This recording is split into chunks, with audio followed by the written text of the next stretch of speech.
Knock, knock. It's analysis. At first glance, the title of this poem seems straightforward.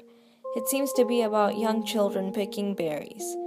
However, looking deeper, Heaney might have chosen blackberries for a reason. Blackberries are known to stain the skin with a dark color. This staining could symbolize the negative habits of humanity that will never fade away. The word black in blackberry also gives a darker and more serious mood to the poem. The poem starts with the words late August and sets the scene. This setting at the end of summer foreshadows an end of joy and childish fun. The first berry is individually described as glossy, while all the others are described as hard as a knot. Singling out the very first berry like this makes the first bite seem important and especially appealing. Heaney says that the berries are sweet like thickened wine. This makes the berries seem like a rich and valuable item instead of a simple pastime for little kids. The poem next says that summer's blood was in it. The mention of blood in this light-hearted poem is unexpected. The dismal mood is continued as the words stains, lust, and hunger show up in the poem. Especially since stains is used right after the word blood, a disturbing image comes to mind of red liquid seeping through. The words lust and hunger also makes the childish action of picking berries more serious. Overall, the phrases represent human strong desire of greed. Furthermore, the use of these words aren't commonly associated with children, since they're a symbol of innocence. The word stains may also be used to comment on how greed taints the purity that we are all initially born with. The phrase milk cans, pea tins, jam pots is filled with hard sounds of the consonants. These hard sounds connect to how the children are loudly trampling through the fields.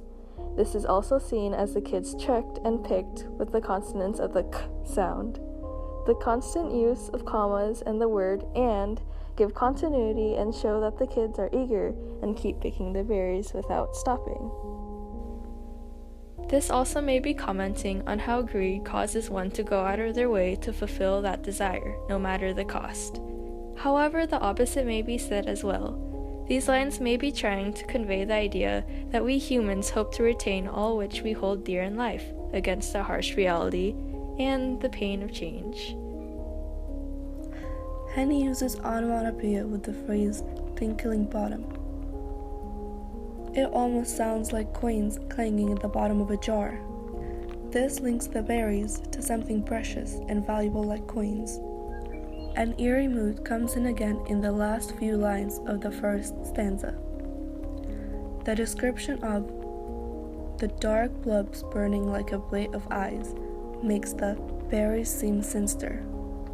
After picking the berries, the kids' hands are described as sticky as Bluebeard's.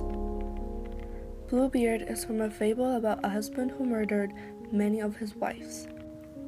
Comparing the kids' berry-filled hands to Bluebeard's makes berry picking seem like a crime, again bringing up the theme of greed and immoral desire. This may be also commenting how life may be a sticky mess, since it isn't easy and can be unfair or unethical as Bluebeard.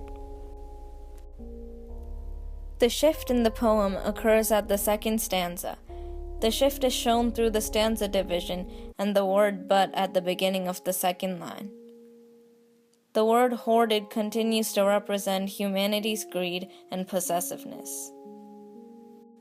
Additionally, the word hoarded shows the narrator's desperation to hold on to what must eventually go.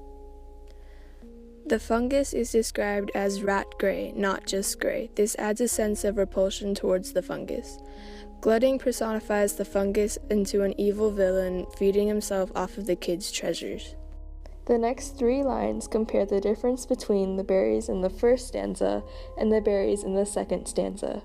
Sweet and sour are direct opposites of one another. Also, the word lovely is used right next to its opposite, the word rot. Again, opposites are used.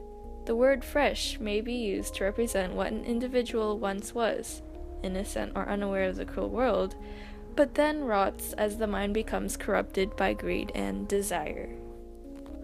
The last line in the poem is the most important one. It reveals an essential theme of the poem. The phrase, "each year," portrays that the fresh berries have rotted. The narrator finally expresses his longing for the preservation of the berries, yet he knew that this desire was impossible, thus exemplifying both the greed of man along with the idea that change is inevitable. Despite the pain of desire, change, and loss, the expression of such deep concerns combined the tragedies of life with the beauty of memory.